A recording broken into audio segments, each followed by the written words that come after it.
Today's जी के programme में आपका स्वागत है। चलिए सबसे पहले अभ्यास प्रश्न से शुरू करते हैं। विश्व जनसंख्या दिवस कब मनाया जाता है, ये हमने आपसे पूछा था। ऑप्शंस थे 10 जुलाई, 11 जुलाई, 12 अगस्त या फिर 13 अगस्त, और सही जवाब है इसका 11 जुलाई। विश्व जनसंख्या दिवस हर साल 11 जुलाई को मनाया जाता है। इस साल इस दिवस की थीम विशेष रूप से कोरोना महामारी के समय में दुनिया भर में महिलाओं और लड़कियों के स्वास्थ्य और अधिकारों की सुरक्षा पर आधारित थी। संयुक्त राष्ट्र जनसंख्या कोष के एक अध्ययन से पता चला है कि प्रसव के दौरान हर दिन 800 महिलाओं की मौत हो जाती है। 11 जुलाई को विश्व जनसंख्या दिवस मनाने की शुरुआत साल 1989 में हुई थी। संयुक्त राष्ट्र विकास कार्यक्रम की संचालक परिषद द्वारा इसकी शुरुआत की गई थी। तो इस तरह इस प्रश्न का सही जवाब है ऑप्शन बी, 11 जुलाई। हमारे वीडियो अंग्रेजी में देखने के लिए फॉलो करें हमारा ही दूसरा यूट्यूब चैनल दृष्टि IAS इंग्लिश।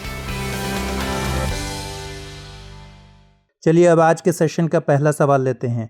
हाल ही में 2 नवीनतम असॉल्ट राइफल्स अरद और कार्मेल को भारत में निर्मित किया जाएगा, ये डिसीजन हुआ। ये असॉल्ट राइफलें किस देश से संबंधित हैं? अमेरिका, जापान, रूस, इजराइल। सही उत्तर है इसका इजराइल।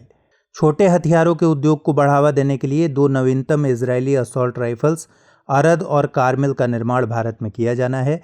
इससे घरेलू लघु हथियार उद्योग और मेक इन इंडिया पहल को बढ़ावा मिलेगा, क्योंकि असॉल्ट हथियार का निर्माण मेक इन इंडिया पहल के तहत ही किया जाना है। इन राइफल्स का निर्माण इजराइल वेपन्स सिस्टम IWI के सहयोग से स्थापित PLR संयंत्र में किया जाना है। PLR इजराइल वेपन इंडस्ट्रीज के साथ एक भारतीय संयुक्त उद्यम कंपनी है। यह भारत में स्थापित होने वाला पहला निजी क्षेत्र का छोटा हथियार विनिर्माण संयंत्र भी है। तो इस तरह इस प्रश्न का सही जवाब होगा ऑप्शन डी, इजराइल। दूसरा सवाल, नए आंकड़ों के अनुसार निम्नलिखित में से कौन सा देश अमेरिका के बाद यूनाइटेड किंगडम में प्रत्यक्ष विदेशी निवेश करने के मामले में दूसरे स्थान पर है? भारत, जापान, चीन या फिर ब्राजील। सही उत्तर है इसका ऑप्शन ए, भारत। अमेरिका के बाद यूके में प्रत्यक्ष विदेशी निवेश करने के मामले में भारत दूसरे स्थान पर है। जो नया आंकड़ा जारी किया गया है यूके के सरकारी आंकड़े जो हैं उसके मुताबिक, जहां अमेरिका यूनाइटेड किंगडम में 462 परियोजनाओं में निवेश कर 20,131 नौकरियां सृजित कर रहा है, वहीं भारत 120 परियोजनाओं में निवेश करते हुए 5,429 नए रोजगार सृजित करने में सफल रहा है। यूके के आंकड़ों के अनुसार इसके बाद तीसरे, चौथे और 5वें स्थान पर जर्मनी, फ्रांस और चीन है। तो इस तरह इस प्रश्न का सही जवाब है ऑप्शन ए, भारत। तीसरा सवाल, चर्चा में रहा startup village entrepreneurship program SVEP निम्नलिखित में से किस योजना के तहत चलाई जा रही एक उप योजना है? Make in India, Deendayal Antyodaya योजना, राष्ट्रीय ग्रामीण आजीविका मिशन, प्रधानमंत्री रोजगार सृजन योजना या फिर अटल बीमित व्यक्ति कल्याण योजना। और इसका सही जवाब है ऑप्शन बी, दीनदयाल अंत्योदय योजना, राष्ट्रीय ग्रामीण आजीविका मिशन। आइए एक्सप्लेनेशन समझते हैं। स्टार्टअप विलेज एंटरप्रेन्योरशिप प्रोग्राम यानी SVEP के तहत गठित 64,000 से अधिक ग्रामीण उद्यमों ने 2 वर्षों में राज्यों में 1,33,302 रोजगार के अवसर पैदा किए हैं। SVEP केंद्र की दीनदयाल अंत्योदय योजना राष्ट्रीय ग्रामीण आजीविका मिशन के तहत ग्रामीण गरीबों की मदद करने के लिए एक उप योजना है। इस योजना के अंतर्गत महिला स्वयं सहायता समूह यानी SHG के सदस्य और उनके परिवार शामिल हैं, जो गैर कृषि क्षेत्रों में ग्रामीण स्तर पर उद्यम स्थापित करते हैं। ग्रामीण विकास मंत्रालय द्वारा राज्यसभा में मार्च 2018-19 और 2019-20 के जनवरी तक के आंकड़ों को प्रस्तुत किया गया था, जिसके अनुसार 8,816 उद्यमों के गठन के साथ उद्यम चार्ट में केरल प्रथम स्थान पर है, जिसने अनुमानित 18,250 लोगों को रोजगार दिए। वहीं मध्य प्रदेश ने 6,226 तथा बिहार ने 5,938 उद्यम स्थापित किए, जो क्रमशः 12,888 और 12,292 लोगों को रोजगार प्रदान करते हैं। तो इस तरह इस प्रश्न का सही जवाब है ऑप्शन बी। चौथा सवाल, केंद्रीकृत ऑनलाइन डेटाबेस तक पहुंच बनाने के लिए नेशनल इंटेलिजेंस ग्रिड नेटग्रिड ने किसके साथ समझौता ज्ञापन पर हस्ताक्षर किए हैं? ऑप्शंस है राष्ट्रीय अपराध रिकॉर्ड ब्यूरो यानी NCRB, दूसरा ऑप्शन है सेंट्रल ब्यूरो ऑफ इन्वेस्टिगेशन यानी CBI, तीसरा इंटेलिजेंस ब्यूरो यानी IB और चौथा उपरोक्त सभी। और सही जवाब है NCRB। नेशनल इंटेलिजेंस ग्रिड यानी नेट ग्रिड ने राष्ट्रीय अपराध रिकॉर्ड ब्यूरो यानी NCRB के साथ समझौता ज्ञापन पर हस्ताक्षर किए हैं। यह समझौता एफआईआर और चोरी के वाहनों पर केंद्रीकृत ऑनलाइन डेटाबेस का उपयोग करने के लिए किया गया है। वर्तमान व्यवस्था के अनुसार सुरक्षा एजेंसियां सीधे किसी एयरलाइन या टेलीफोन कंपनी से संपर्क करती हैं। डेटा को अंतर्राष्ट्रीय सर्वर जैसे गूगल आदि के माध्यम से साझा किया जाता है। तो इस तरह इस प्रश्न का सही जवाब है ऑप्शन ए। 5वां सवाल है, आदि जनजाति के भीतर बहुत ही कम ज्ञात तांगाम समुदाय निम्नलिखित में से किस राज्य से संबंधित है? नागालैंड, अरुणाचल प्रदेश, मणिपुर या फिर मेघालय? और सही जवाब है अरुणाचल प्रदेश। अरुणाचल प्रदेश के मुख्यमंत्री पेमा खांडू ने तांगाम जनजाति पर एक पुस्तक जारी की। इसका शीर्षक था Tangam an ethnological studies of the critically endangered group of Arunachal Pradesh. Rajiv Gandhi विश्वविद्यालय की लुप्तप्राय भाषाओं के केंद्र से एक टीम ने इस क्षेत्र में व्यापक अनुसंधान किया, रिसर्च किया। इस पुस्तक ने अरुणाचल प्रदेश के एक छोटे से गांव में 253 तांगाम वक्ताओं को केंद्रित किया है। तांगाम अरुणाचल प्रदेश की एक आदि जनजाति के भीतर बहुत ही कम ज्ञात समुदायों में से एक है। तो इस तरह इस प्रश्न का सही जवाब है ऑप्शन बी, अरुणाचल प्रदेश। 6ठा सवाल, निम्नलिखित में से कौन सा या से कथन विशेष आर्थिक क्षेत्र यानी सेज SEZ के बारे में सही नहीं है? विशेष आर्थिक क्षेत्र ऐसे भौगोलिक क्षेत्र होते हैं जहां देश का अधिकतम सोना भंडार पाया जाता है। विशेष आर्थिक क्षेत्र एक एकीकृत औद्योगिक क्षेत्र होता है जिसमें पूर्ण विकसित बुनियादी संरचना मौजूद होती है। ये दो कथन हैं और फिर कूट दिया गया है। केवल एक, केवल दो, एक और दो दोनों, न तो एक और न ही दो। सही जवाब है इसका केवल एक। आइए इसका एनालिसिस देखते हैं। विशेष आर्थिक क्षेत्र ऐसे भौगोलिक क्षेत्र होते हैं जहां देश के अन्य क्षेत्रों की अपेक्षा आर्थिक कानून अधिक उदार होते हैं। SEZ एक एकीकृत औद्योगिक क्षेत्र होता है जिसमें पूर्ण विकसित बुनियादी संरचना मौजूद होती है। भारत में औद्योगिकरण की गति को तेज करने और विदेशी निवेश को प्रोत्साहित करने के लिए 1 अप्रैल 2000 को विशेष आर्थिक नीति की घोषणा की गई। इस नीति का मकसद विशेष आर्थिक क्षेत्र को विकास का इंजन बनाना था। तो इस तरह इस प्रश्न का सही जवाब है केवल एक। 7वां सवाल है, निम्नलिखित में से कौन से कथन शेल कंपनी से संबंधित हैं? शेल कंपनी एक ऐसी कंपनी होती है जो कि केवल कागजों में ही विद्यमान होती है।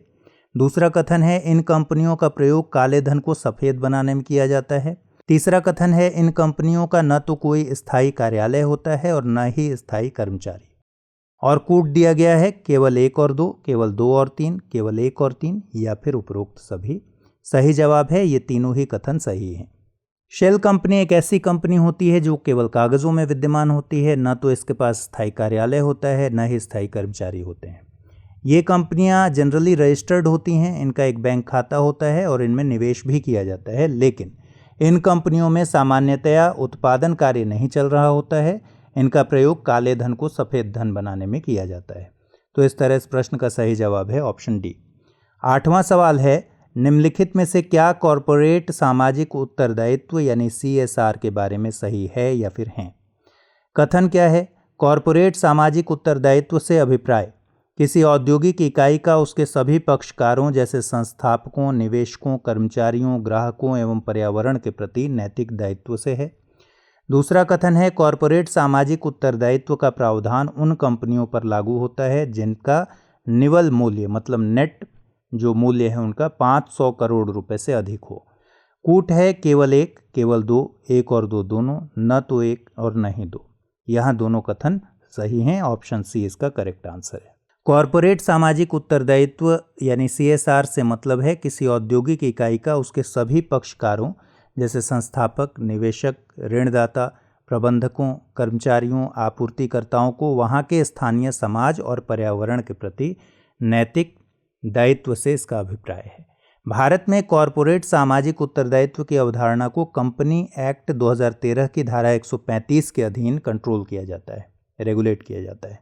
कॉरपोरेट सामाजिक उत्तरदायित्व का प्रावधान उन कंपनियों पर लागू होता है जिन कंपनियों का निवल मूल्य 500 करोड़ रुपए से ज़्यादा हो या कुल कारोबार 1000 करोड़ रुपए से ज़्यादा हो या फिर शुद्ध लाभ 5 करोड़ रुपए से अधिक हो। तो इस तरह इस प्रश्न का सही जवाब है ऑप्शन सी। 9वां सवाल है, निम्नलिखित में से कौन सा या से कथन पेटेंट के बारे में सही है या फिर हैं? कथन है, किसी व्यक्ति द्वारा किए गए नए आविष्कार के लिए दिया जाने वाला अनन्य अधिकार एक्सक्लूसिव राइट पेटेंट कहलाता है।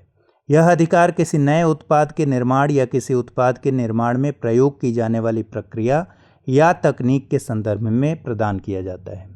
कूट है केवल एक, केवल दो, एक और दो दोनों, न तो एक नहीं दो। इसमें भी दोनों कथन सही हैं। ऑप्शन सी इसका करेक्ट आंसर है। जब किसी व्यक्ति द्वारा कोई नया आविष्कार किया जाता है तब उस आविष्कारकर्ता को उस महान कार्य के लिए दिया जाने वाला एक्सक्लूसिव राइट पेटेंट कहलाता है। पेटेंट नए आविष्कारों के संदर्भ में एक विशेष अधिकार है जो किसी नए उत्पाद के निर्माण या किसी उत्पाद के निर्माण में प्रयोग की जाने वाली प्रक्रिया या तकनीक के संदर्भ में प्रदान किया जाता है।